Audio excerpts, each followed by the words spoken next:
everybody, my name is Sydney Moore. I am a graduate student here at the University of Missouri out of the Horticulture and Agroforestry Research Farm. I am currently studying plant, insect, and microbial sciences under Andy Thomas, and I am doing a genotype by environment study in American Elderberry. When we look out across the field, we see some pretty different genetic differences. I do just want to let you guys know that all of these cuttings came from their original locations.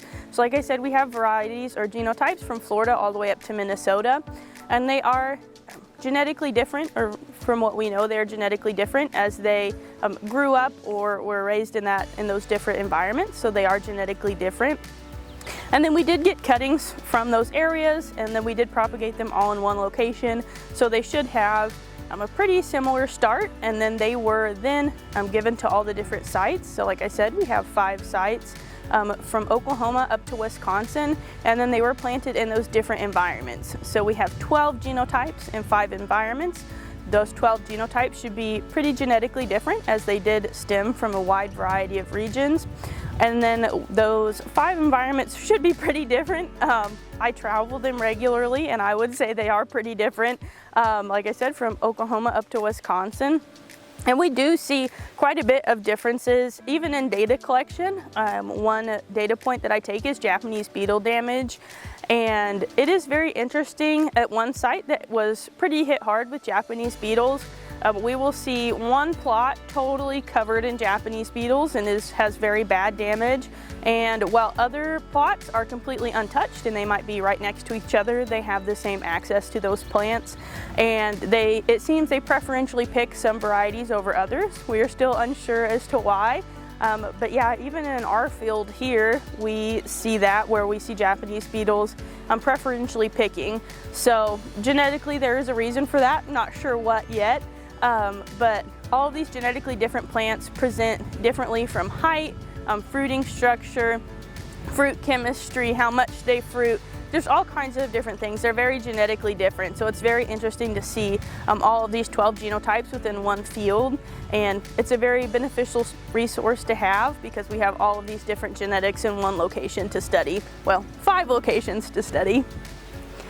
So the goal of this study is to find which of the genotypes perform best, or what we would say is best, at each of our 5 research sites. And we can hopefully extrapolate that out even more from just the site, but also to possibly the state or even the hardiness zone. So we want to reach as many farmers as possible with this information and data that we are collecting. So within that, there are several different ways we can look at, from how high the plants yield to the different diseases and pests that we're measuring and how hard they are hit by each of those. One thing I would like to do with my study is create a suitability analysis. So look at, let's say we want a high yielding plant, maybe with low disease and pest damage, which may be a little bit difficult to find, but we want this much yield with this much damage, and it will tell us how far away or close each of those varieties or genotypes are to that perfect measurement, and then it will give us a score as to which of those genotypes perform best in each of our different regions. So we can hopefully score each of the genotypes and see what performs best in each of our sites. And like I said, hopefully extrapolate that out a little bit so that we can reach as many farmers as possible with this data. But seeing which of these genotypes is most suitable is hopefully our end goal, and find what performs best in each of these different areas. Another piece of my study that we are looking at is phenology, or the life cycle of the plant. So we are looking at when they break bud, normally in late winter, early spring, and as well when they are flowering at 50%, and as well when they are fruiting at 50%. So we can also look at our harvest data and see when peak harvest is, or how much is harvested from each plot on each day, so we can kind of make a map as to how much harvest and for how long those plants are putting on and fully ripening fruit. So here we see 2 different varieties. This is Hamilton from Florida. We see they have a very light green leaf, very light heads here, very light colored umbels. Very tall, they grow quite a bit different. But then when we come over here, we see Barber, which is one of our Oklahoma varieties. They do have some pretty big heads, very dark green leaves.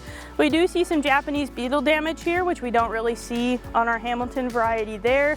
but here we see red stems compared to a very light color over there. So they grow quite a bit differently. We see different pests on this one, and then as well, kind of the key factor here is Hamilton is still flowering very early on in fruit set.